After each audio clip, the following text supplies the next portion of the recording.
Hello, nail friends. Happy New Year to you.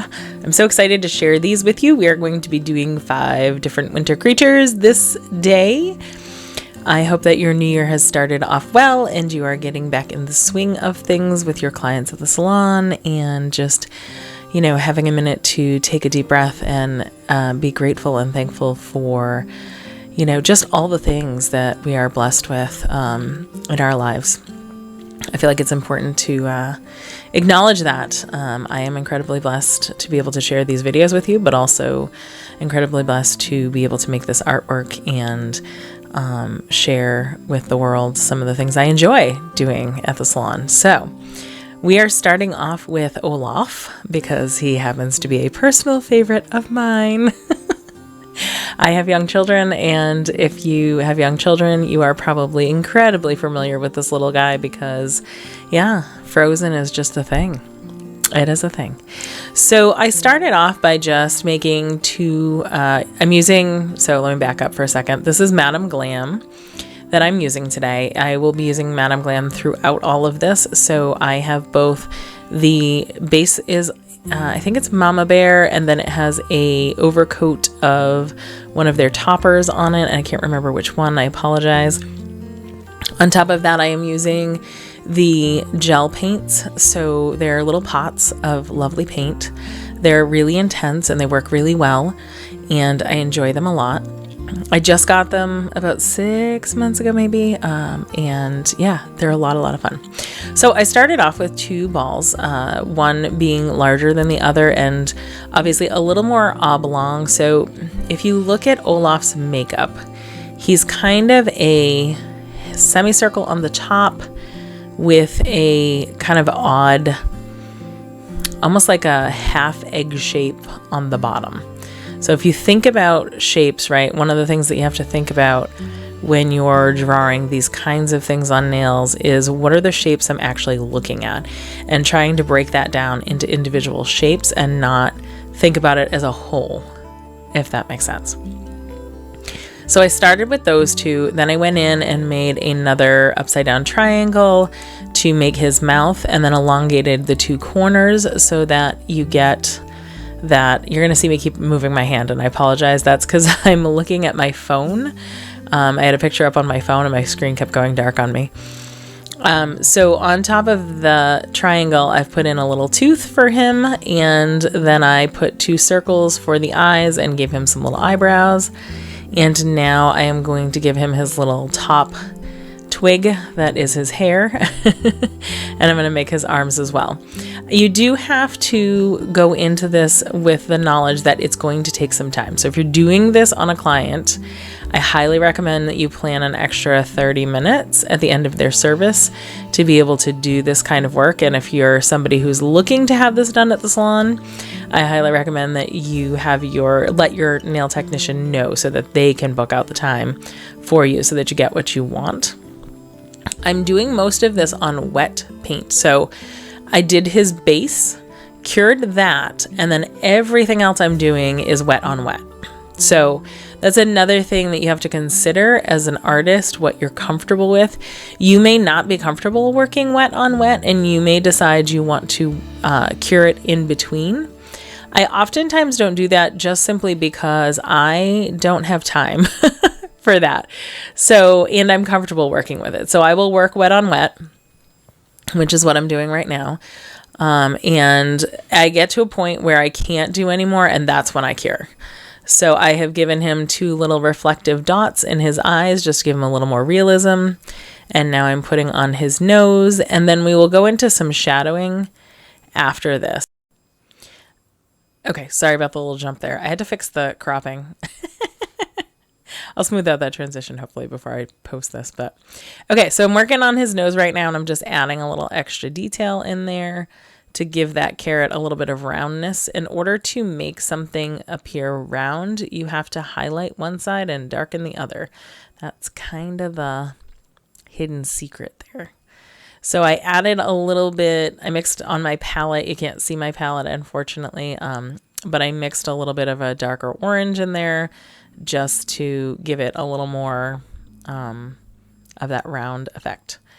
I did go back in. I decided to change the shape of his mouth just a little bit. And it's funny. You do things in the moment sometimes, and then you go back and you look and you're like, In reality, I feel like I probably should have left it alone, but I didn't. I touched it. So, we are where we are.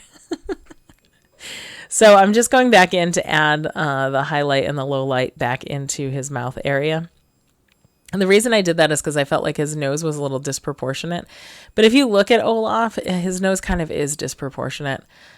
He's got this kind of weird fatty carrot there. But anyway, so I did just cure it a second ago and brought it back on screen.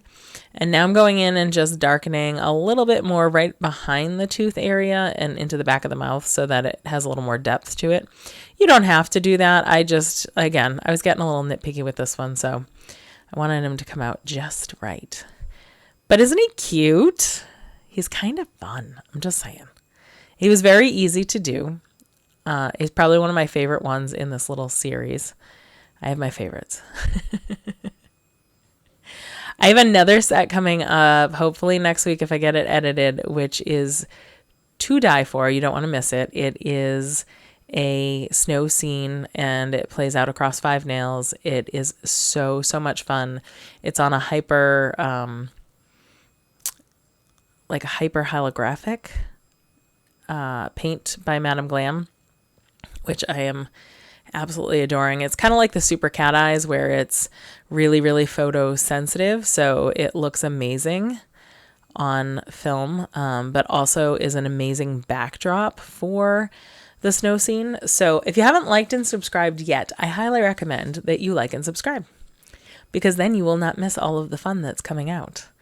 I did, I think, like 6 or so sets that I have coming up. So I have a snow scene coming. I have a winter. It's kind of a mix of moons and stars and snowflakes. So that's a lot of fun. So that one's coming. What else can I tease you with? I have some new marbling coming. I have some Valentine's Day. One stroke. I'm trying out one stroke, people. I have never done one stroke. And I took a wildflowers challenge recently and we did some one stroke and I was kind of like, oh, well, this could have a lot of really fun uses. I've done things like that, but not things that were specific. I'm just adding snowflakes, by the way. I know I got a little off topic there, but I'm done with Olaf and I'm just adding snowflakes to the edges just to give the scene itself a little bit more detail and put him kind of into a space instead of just floating out in the middle of nowhere, which, I mean, hey, Olaf likes that too. So, but yes, so wildflowers, a lot of fun. They have nail art challenges if you're a nail artist and you want to try something new out. They don't pay me to say that. I just had fun, so I thought I'd share. Lauren from Wildflowers is an excellent teacher, and the class is really a lot of fun, and you can take it. It's live, but you can also rewatch it, which is a lot of times what I end up having to do. So, yeah, I highly recommend doing it just to, wet your palate and get something a little different. Right now, what we are doing is a classic snowman. It's one of my favorite winter designs for just a quickie. So if you are looking for a quick design that's not going to take you too much time, but is also a lot of fun to do and, gives your client a little something, especially if they're a, just put a little something on my ring finger kind of client. And I'm not saying that sarcastically, but, we all have those clients that like just a little something, so this is a great one for that. I am going to give him a black top hat. You notice that I left some space between each of the balls, and the reason for that is to give it a little more dimension. And then I'm going to go back in and add some shadowing, so that will eventually kind of close that gap in between. He is super simple. I am working wet on wet again, so I haven't cured anything, as you know, because you haven't seen me go off screen yet. And I'm going to give him some little kohl for the eyes and the mouth. I am using just my brush here. It's a fine liner brush, but you could use a dotting tool for this as well. You just want to be gentle-handed, because what happens is sometimes we get a little heavy-handed and those dots get way too big. So we got 3 balls, a bunch of dots, right? This is pretty easy so far. You've got a small square with a line underneath it. That's what makes his hat. So remember we talked about shapes and looking at your shapes. I just gave him a little triangle carrot nose, and now I'm giving him a little yellow scarf. You could make this scarf absolutely any color you want. Give it your client's favorite color scarf. Sure, that's great. I love that. The next thing I'm going to do is just add a little bit of shadowing to give him that sort of long look. So what I'm doing is what I just did. You can't see my palette. Again, I apologize. I probably should have had my palette on screen. But I mixed up a light gray color, which you can see there. And I did that by mixing a little bit of black with a little bit of white. And I'm just going in and using the tip of my brush to drag it through that wet paint. This is why I didn't cure it. And I'm adding a little shadow to one side of the ball and then the other, and also a little shadow up underneath his hat, because you would see a shadow there, whether it's, light or dark out, it would be a shadow underneath that hat. So you just want to think about, if you want it to have a little more realistic effect, you want to think about where your shadows would be falling.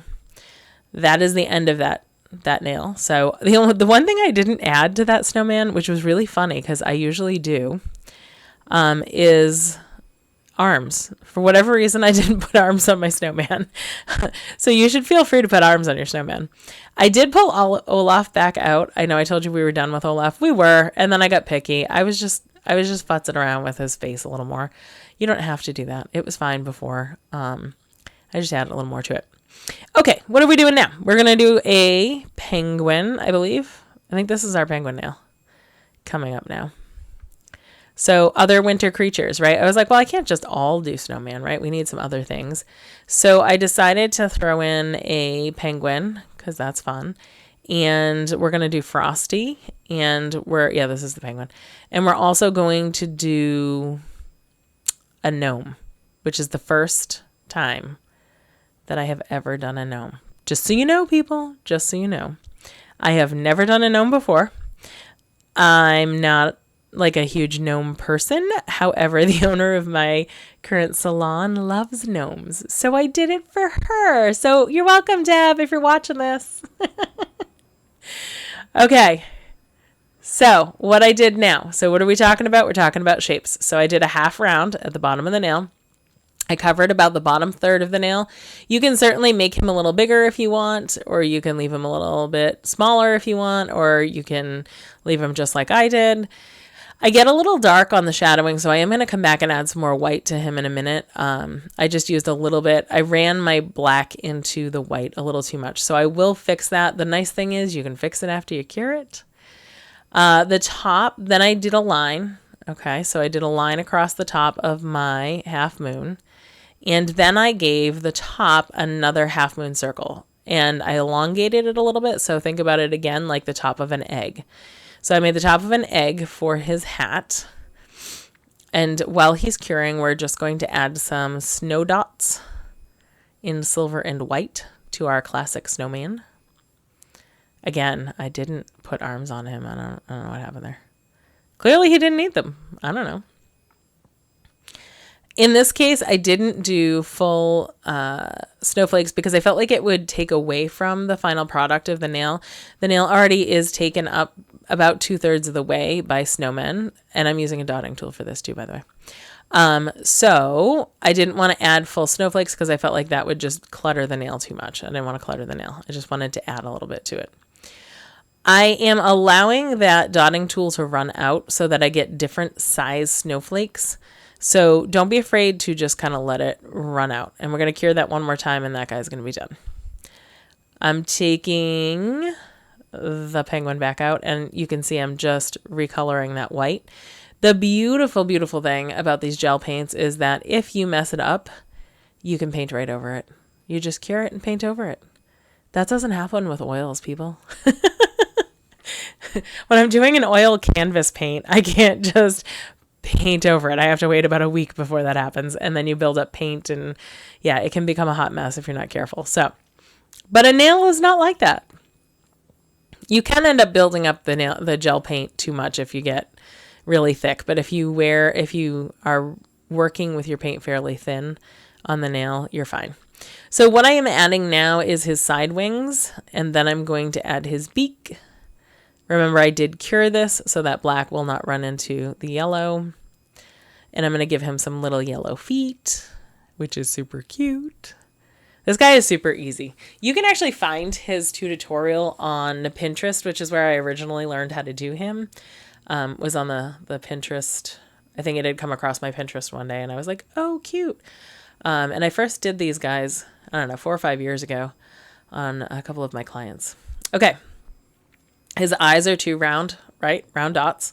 So we're going to use the dotting tool. We're going to make 2 round dots. You can make these eyes very expressionful. Is that a word? I think it's a word. Full of expression. That's probably more proper. By changing where you put his little irises and what shape you give his eyes. If you give him like little pocket eyes, I call them, because they look like pockets on jeans. Or if you give him big eyes, you know, having some big ones, or I don't know. But you can do different things to make him look a little different. I am also going to add the dots to this one, like I did to the other one.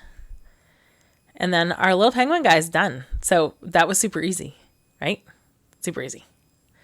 I think I might go back and add a little more. I don't remember if I add more. Let me look. I've got it in front of me. I don't remember if I add a little more shading. No, I didn't. It doesn't look like I ended up adding any more shading. Okay, we're on to Frosty. Sorry. I got distracted. Okay, so Frosty, I had a picture for Frosty as well, but I kind of loosely followed it. So Frosty has some very unique features. There are a couple of things about Frosty that are unique to that 1950s kind of style of animation. And one of those things is that he's a little strangely shaped. So where up till now we've been working with sort of perfect upside down eggs and triangles and squares and things of that nature, Frosty is actually kind of a weird, how do I describe that? His head shape is sort of egg-like, but is heavier to one side of the egg than the other. Like, and it might just be the pose that I had on my phone.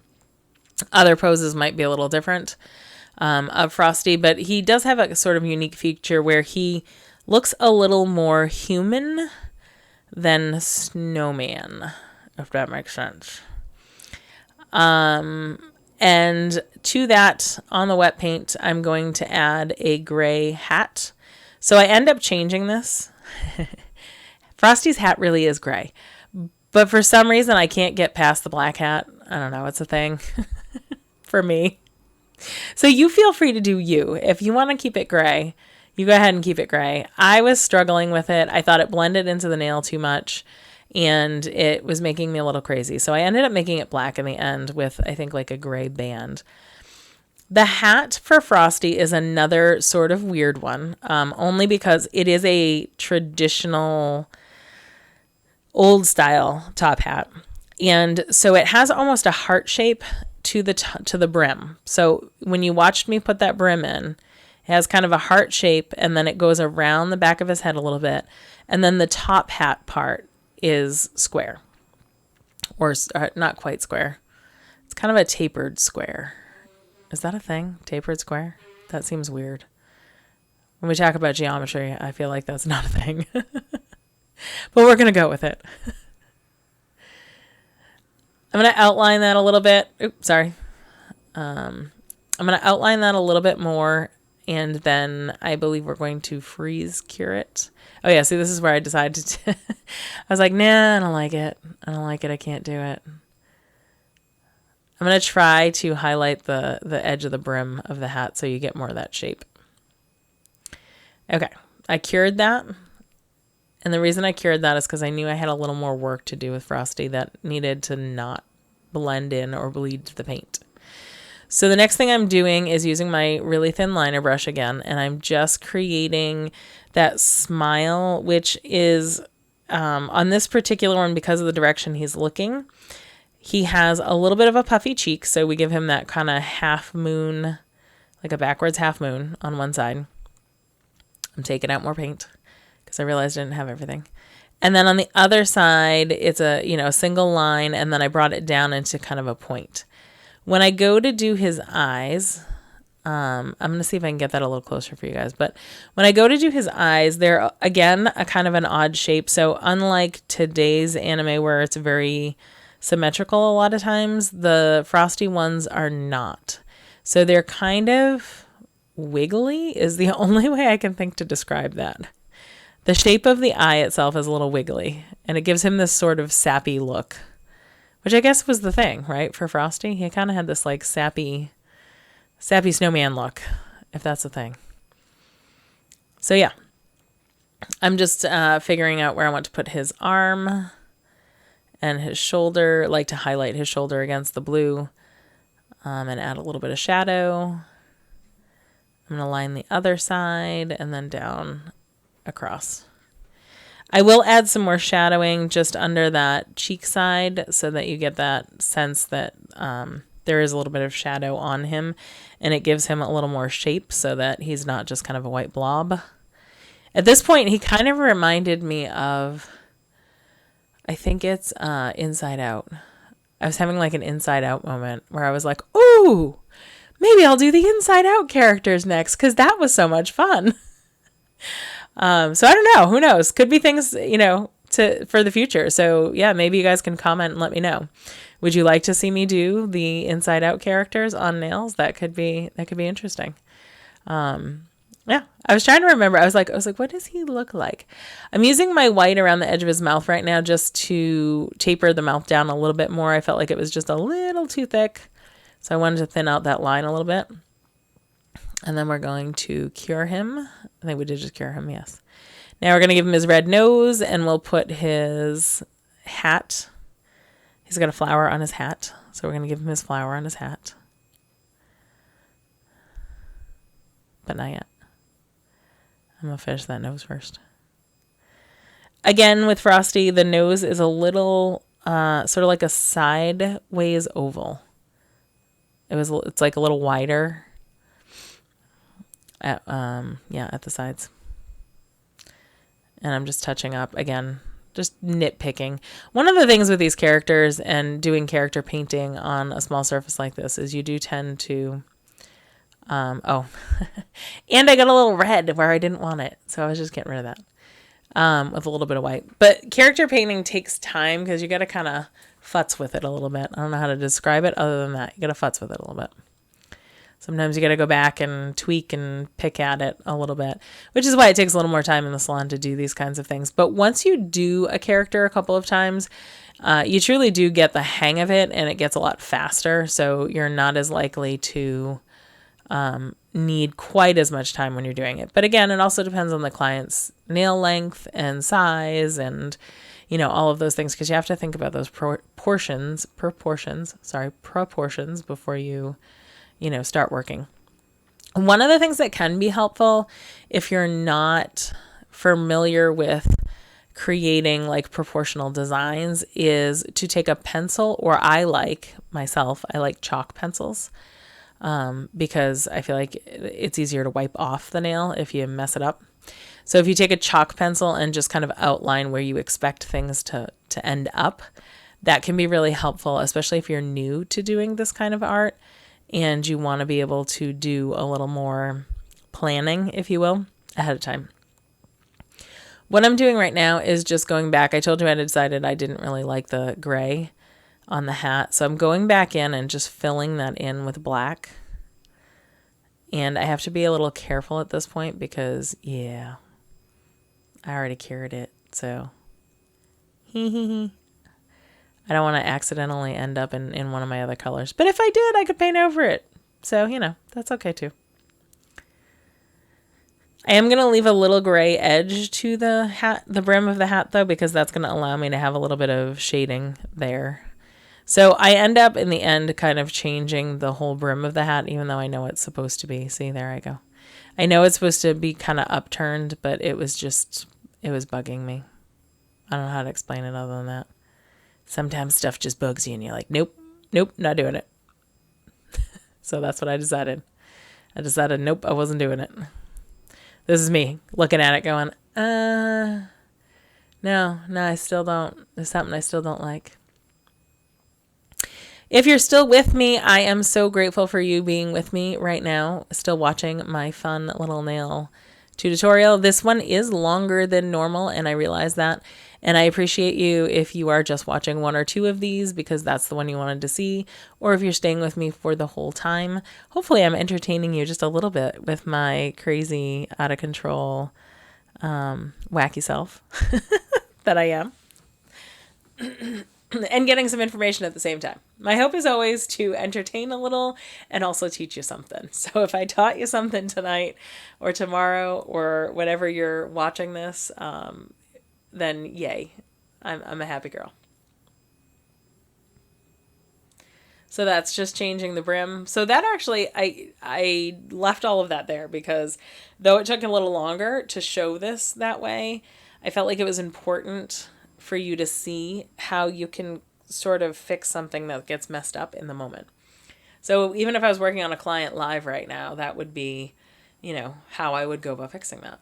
I would just tweak it until I liked it. I'm adding the gray, that really light gray, to the to the white, to give him some shadowing. I told you we were going to do that, and he is pretty much done. I think I'm just going to go in and add I go in and add that band.